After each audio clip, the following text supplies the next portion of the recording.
When Marvel's Spider-Man launched 5 years ago back in 2018, it straight up set a new bar for superhero games. And I know saying this is a meme, but it's true. It made you feel like Spider-Man, and it was freaking awesome. The web slinging was sublime, the combat was addictively fun and satisfying, the main campaign and its characters and stories were compelling and captivating, the set pieces were epic, the visual and audio presentation were top-notch, and it was just like a dream come true for Spider-Man fans. This was the game that we were waiting for. So then the question becomes, how do you follow up on that? How do you take that leap and web sling forward with this highly anticipated sequel? Well, Insomniac did exactly that with Marvel's Spider-Man 2, creating a sequel that is just better in every single conceivable way, building on what was already a stellar first entry. If you're a Spider-Man fan or an enthusiast of the superhero genre, or just a fan of great open-world action games, this is an adventure you don't want to miss. With Marvel's Spider-Man 2, Insomniac delivers nothing short of a triumph, and I think the best game they've made to date.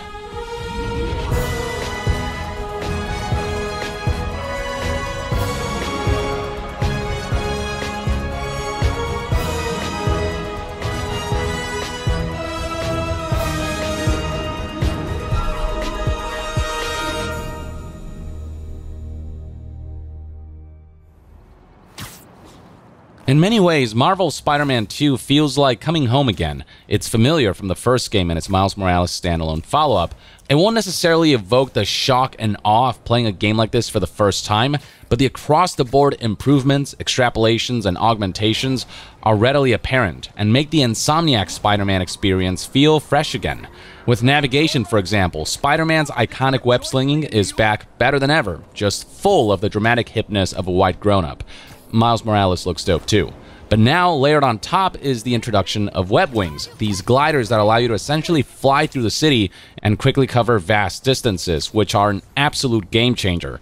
Not only does the combination of web slinging and web wings allow for generally more nuanced traversal across the city of New York, the implementation of these horizontal and vertical wind tunnels across the city that your web wings can sail through allow for expedient and really thrilling feeling traversal. I'm not kidding when I say that Marvel's Spider-Man 2 doesn't just make you feel like Spider-Man, it also gives you a glimpse of what it's like to feel like Superman. Combine web sling and web wings just right, catch the right wind tunnels, and you'll be soaring above and through the city at blazing speeds, and I kid you not, for the first time, it felt like I caught a glimpse of what flying in a Superman open world game could be like. It's the sense of speed that this game really nails when gliding and flying, enabled by the PS5's SSD, which destroys barriers and limitations of past hardware when it comes to loading in open world assets fast enough. Marvel's Spider-Man 2's navigation is so good that I kid you not, I did not feel the urge to fast travel in this game once in my almost 20 hours playthrough, and that's doing a decent amount of side quests and activities, with a completionist playthrough likely being 30 or 35 hours long by my estimation. I did fast travel one time just to capture footage of how instantaneous and cool that transition is, but the very act of being Spider-Man, web slinging, and now web gliding are always so fun and engaging that I literally never wanted to fast travel. I almost forgot fast travel existed. Not to mention that with the web wings, it really doesn't take terribly long to get from one side of the game's open world map to the other, despite the fact that Marvel Spider-Man 2's map is twice the size of the first game's, with Manhattan having been expanded with the addition of Brooklyn and Queens. But at the same time, traversal isn't so expedient that you'll be missing out on all of the myriad points of interest, side activities, the side missions that you'll stumble upon throughout the world. And with how visible these are thanks to Spider-Man's new AR goggles that display large icons at locations of interest, the game constantly encourages you to zip and fly around the city and just kind of take the world around you and see what's out there. So yeah, traversal, navigation, and open world exploration in Spider-Man 2 takes what 1 did and just perfects it, and I never got tired of it. Combat's similar in that, while familiar, it also has been refined, streamlined, and expanded for the better. Many of the basic punches, kicks, aerial combos, maneuvers, and web attacks feel familiar from the first game. There is still that emphasis on aggression to fill up focus meters to spend on heals or finishers, but new to the sequel is the inclusion of a block and parry button, with parries in particular being very powerful and satisfying when the timing is mastered. There's also a decent variety of foes who will keep you on your toes, with certain attacks requiring you to dodge or parry or perform certain maneuvers to counter based on the enemy's builds and attack types. Gadgets have been redone for the better. Instead of holding R1 to slow down time and pick a gadget from a wheel, and then tapping R1 to use the selected gadget, you now tap R1 for basic web shooters and then hold down R1 and press one of the face buttons to use the other 4 gadgets. And then on the other side of the controller, Spider-Man 2 doubles down on the introduction of powers in Miles Morales, where you hold down L1 and press a face button to execute an ability. Now Peter has those as well, with variations to those abilities unlocking as the campaign progresses. Forget about suit powers, those don't exist anymore. It's now 4 powerful abilities readily available between cooldowns. And each face button has multiple abilities that you'll unlock that you can swap in and out, so plenty of options as far as those go. Each Spider-Man also has an ultimate move that they can unleash by pressing L3 and R3 at the same time. When this meter on the top right is filled, they can definitely turn the tide of battle, and I'll let you discover what those do for each character. So from new defensive capabilities to seamless ways to use powerful abilities and useful gadgets, combat just flows even better than the first game. It looks way more badass, you feel a lot more powerful, and there is immense potential for very stylish combos. Stealth gameplay has also been enhanced with the ability to deploy web lines that essentially allow you to create your own custom perches that just gives you so much more freedom in your stealth tactics and makes these segments a lot more fun and flexible. Just a fantastic addition. Though I will admit, combat in this game is just so fun that I often like to just dive in and just kick some ass. But for those who enjoy stealth gameplay and want to tackle these stealth missions stealthily, there is this new tool that really opens up stealth in a big way. You've now got 2 Spider-Men to play as to boot. Throughout main missions and character-specific side missions, the game will automatically switch to the required character, but out and about in the open world, you can switch to your preferred Spider-Man instantaneously at any point with nary a loading screen. Their basic attacks and maneuvers are the same. They feel relatively the same to navigate with, but their unique L1 abilities, ultimates, and distinct animations distinguish them enough. It's a good balance of not feeling like you're playing 2 different characters who have completely different control schemes, as that might be jarring to constantly switch back and forth between, while still giving each Spider-Man unique enough tools and personality to still make playing as each compelling in their own right. Progression mirrors that in that it has elements that are shared across both Spider-Man and then skill trees that are specific to each Spider-Man, with the Peter and Miles specific ones mainly focused on upgrading their L1 abilities and ultimates. Speaking of progression, it works very similarly to past Marvel Spider-Man games. Doing main missions, side missions, and side activities throughout the city will earn you XP to level up and earn skill points to spend on unlocking skills and upgrading abilities, and you will also earn currency to spend on unlocking and upgrading gadgets, upgrading your suit tech that can boost your health, damage, focus meter, and traversal, and crafting suits that automatically unlock as you level up, which in this game are purely cosmetic, no powers or anything attached to them. And I've got to say, there's so many awesome looking suits in this game, both familiar and new, with some of them featuring color variations that you can craft, unlock, and pick between. These are skins that greedier companies in this day and age might charge $10, $20, $30 a pop for. Huge kudos to Insomniac for keeping the joy of cosmetic customization alive, which really does have tangible emotional impact on many people's experiences, especially Spider-Man fans who recognize many of these suits across all of the different Spider-Man materials. As for what kind of side missions and activities you'll partake in, well, you've got your classic crimes that emerge throughout the city, which you can choose to intervene. You've got side missions that center around doing favors for specific characters or driving back specific enemy factions. You've got resources, stashes, and collectibles scattered throughout the city that you can collect. You've got vistas of New York that the game encourages you to take photos of, so on and so forth. Many of these activities do involve combat, and while some of these activities can feel somewhat repetitive, because the core mechanics of this game, from navigation to combat, are so fun and addictive and never get old, I never found myself bored by the repetition, especially since many of these activities do build towards some kind of narrative conclusion. I will say, however, that some of Spider-Man 2's activities can feel like a bit of a drag. There was this one mission that involved me having to web up holes on pipes from which water was leaking in this gardening side mission. Some activities may involve you engaging in rudimentary minigames or puzzles that are not all that fleshed out, which were my least favorite part of Marvel Spider-Man 1, and the same applies for Marvel Spider-Man 2. I found that these kinds of activities slowed down the game, and it was time not spent doing cool Spider-Man things.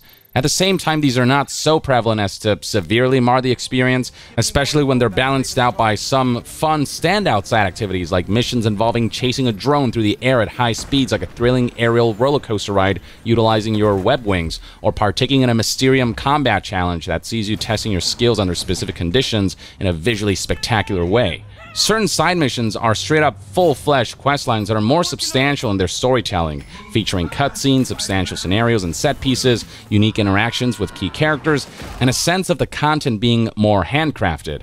With all said and done, there's plenty of fun and fleshed-out side activities to do that do outweigh some of the occasional droll ones. But of course, the biggest allure of Marvel's Spider-Man 2 is unquestionably its epic new campaign. This is where the game really shines. I obviously won't spoil the story, but suffice to say that this game takes the cliffhanger they left us with in the post-credit scene of Marvel's Spider-Man 1 and runs with it. The first game did a fantastic job at establishing relationships and making us care about all of its heroes, friends, and foes, and the sequel is incredibly effective at that as well. The relationship between Peter and Miles in particular really blossoms throughout this campaign. Central supporting cast members like MJ and Harry Osborn have their moments as well, and villains are memorable, fearsome, and well-established. Kraven the Hunter, for example, is menacingly portrayed like the apex predator fans will know him as, and Venom, oh man, I don't want to spoil anything about him. Let's just say that if you're a Venom fan like me, Insomniac understood the assignment. It is everything I could have asked for out of Venom in a AAA Spider-Man game. They absolutely do one of my favorite comic book villains of all time justice. It makes me so happy. The set pieces and scenarios in this game are simply mind-blowing, easily some of the best Insomniac has ever made, and just across the board, some of the coolest and most epic stuff ever put into a video game. Insomniac really went above and beyond to make the campaign's thrills feel like a never-ending barrage of jaw-dropping moments. You can feel how hard they worked on pushing the boundaries of spectacle they achieved with the first game and how much they labored over and scrutinized every gameplay scenario, set piece, spectacle, and cutscene. Though I will say some main mission types didn't resonate with me quite as much, like the infamous MJ stealth missions, which do make a return. They are much improved from the first game, I will say. MJ does feel more agile and more capable, but these missions still play out like the most basic and linear form of Assassin's Creed. Not to mention, it's kind of weird watching MJ take down professional killers with such ease, but mainly anytime these segments would present themselves, I missed playing as Spider-Man. These aren't horrible or anything, they're short-lived enough to not be overly tedious. There are only a handful of them, and I'd say one of these I felt was pivotal, but generally when playing a Spider-Man feels as good as it does, it's hard to look forward to the more passable and kind of blander MJ segments. The campaign will also occasionally ask you to engage in some of the game's rudimentary mini-games and puzzles, which I don't think add much to the experience. But again, these are short-lived enough and not so frequent as to ruin the experience or anything like that. These small complaints aside, though, man, from a spectacle standpoint, I couldn't have asked more from Marvel's Spider-Man 2. Insomniac pulled all stops on this one. At the same time, the campaign knows how to slow things down and focus on developing characters. With a symbiote now in play, characters' fears, insecurities, baggage, and inner darkness becomes a big focus, especially so with Peter Parker, whose personality changes throughout the course of the game as the symbiote takes over. Yuri Lowenthal, man, he delivers a magnum opus of a performance as Peter Parker and Spider-Man, striking that perfect balance of kind, chivalrous, courageous, nerdy, frantic, and witty the iconic character is known for, while really pushing himself to a whole new level with the festering malice he imbues into the traditionally wholesome character. There are some really visceral moments this portrayal demanded that I legit don't know how Yuri's vocal cords survived, but whatever the case, he absolutely knocked these moments out of the park while also bringing his A-game during those powerful emotional moments. I kid you not when I say that Yuri Lowenthal's Spider-Man is my favorite portrayal of the character, and this was only further cemented by the performance he delivered here. The rest of the cast members deserve much commendation as well. Najee Jeter's portrayal of Miles Morales and his chemistry with Yuri's Peter Parker is in many ways the heart of this story. But past that, Najee also effectively conveys the inner struggles of a kid who is still discovering who he is, learning how to balance his life, how to be Spider-Man, and how to cope with the death of his father. Newcomer Graham Phillips as Harry Osborn is a very welcome addition, does an excellent job. Laura Bailey is still great as MJ. Jim Peary utterly eats up the scenes he's in as Kraven the Hunter. Todd Phillips is just perfect as Venom. And just about everyone brought their A-game, all elevated by wonderful performance direction from Chris Zimmerman Salter, who, fun fact, voice directed all of the Metal Gear games. Great, convincing, nuanced performances really go a long way in giving a game's campaign the emotional weight, nuance, and humanity to keep players emotionally invested in these characters and the events surrounding them, and so they really just nail it on that front. Further aided by how the general presentation of Marvel's Spider-Man 2 has been taken up a notch from Insomniac's previous releases. The cutscenes and set pieces are so well directed and animated and beautifully brought to life, the scale of them can feel like a whole new level for even Insomniac, and it's made all the more impressive by how every cinematic in this game is rendered in-engine in real time, making gameplay to cinematic and cinematic to gameplay transitions completely seamless. The visual fidelity on this game, while it's not this huge generational leap per se, is a noticeable step up from previous entries. You almost might not notice it at first because this is how you might have pictured the first Marvel Spider-Man 1 looked in your head, but for my part, when I went back to even Marvel Spider-Man 1 remastered after beating Marvel Spider-Man 2, the visual improvements in the sequel became pretty apparent, especially on the big OLED TV that I game in. The enhanced texture and lighting on the Spider-Man suits in particular really make them look noticeably more detailed and photorealistic, and zooming out, the city itself definitely feels denser, more crowded, less flat, and more alive. I'd say environments especially really benefit from the enhanced lighting and fidelity found in this game. The aspect that looks the least higher fidelity, I'd say, is character models and faces. They look like a little better, but not by much, but the thing is, they already looked really good in the first game, so they still look pretty damn good here. If at times a bit clay-like for some of the less important NPCs, there are also some really great particle effects on display to boot, something Insomniac has always been really good at. And to top it all off, regardless of whether you're playing in 60 FPS performance mode or 30 FPS fidelity mode, having tried both, the game looks great and runs smoothly on both options. They're both great. Go for whatever you like. I even tried the 30 FPS fidelity mode and found the gameplay to feel just smoother than I expected for some reason. Like, obviously it didn't feel as smooth as 60 FPS, but it felt smooth enough that I would play the entire game in fidelity mode for a second playthrough. It's also worth noting that the game does show off the power of the PlayStation 5's SSD. Whether it's shenanigans with portals or seeing the in-game camera just zoom across the city in certain scenes and cutscenes and gameplay moments, it's all just incredibly impressive and elevates the presentation of this game to a whole new level and just makes everything feel so much faster and seamless, and they can really do some unique things with the faster loading in of assets. On top of the visual elements, the music in this game, sublime. That familiar melody is still there, but you can also look forward to some darker tones that represent the symbiote's darkness and corruption. The sound design, from how the music builds and swells when you start web-slinging, to the sounds of the bustling crowds of New York, to the feedback you get during combat, to all of the incredible sounds that you hear as some of these set pieces play out, it gets the job done and then some. Now, there were a few moments throughout the game where for some reason the background audio and music would just go dead silent, making everything feel really dead all of a sudden for a moment. You guys need help with that?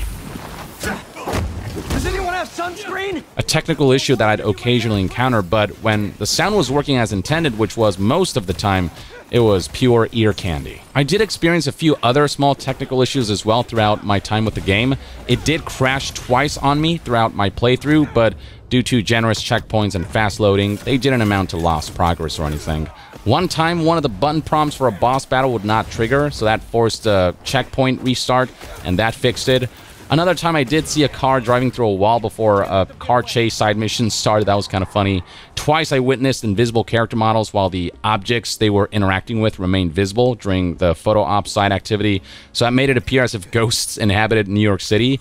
So there were things like that, but all in all, honestly, these were pretty minor hitches in an otherwise very polished experience, made all the more impressive by what an amazing technical achievement this game is. Marvel's Spider-Man 2 is, simply put, another must-own title from PlayStation, a system seller of a sequel that raises the bar for superhero games a second time. feeling like Spider-Man has gone up a level, and the game's campaign is a wet dream for any fan or enthusiast of the Spider-Man universe. It's also just a good-ass video game that anyone would enjoy in its own right, with rarely a dull moment or a missed step, always a rewarding and thrilling delight, coming in at just the right length, never overstaying its welcome, never robbing players of a well-paced and rewarding experience, made with love by Spider-Man fans, for Spider-Man fans at a high budget level that we could only dream about a decade ago. Insomniac once again proved that they are one of the best game development studios in the world right now. A studio you can trust will output consistently high quality and bar-raising games one after another. I honestly don't know how they do it, like especially when they tend to work on multiple projects at the same time with a relatively high cadence of new releases, from Ratchet & Clank to Miles Morales and now Spider-Man 2. Like, it's crazy, but whatever you're doing, Insomniac, please don't stop. Marvel's Spider-Man 2 is an easy Game of the Year contender for 2023, and it only serves to elevate my excitement, anticipation, and optimism for the upcoming Marvel's Wolverine that much further.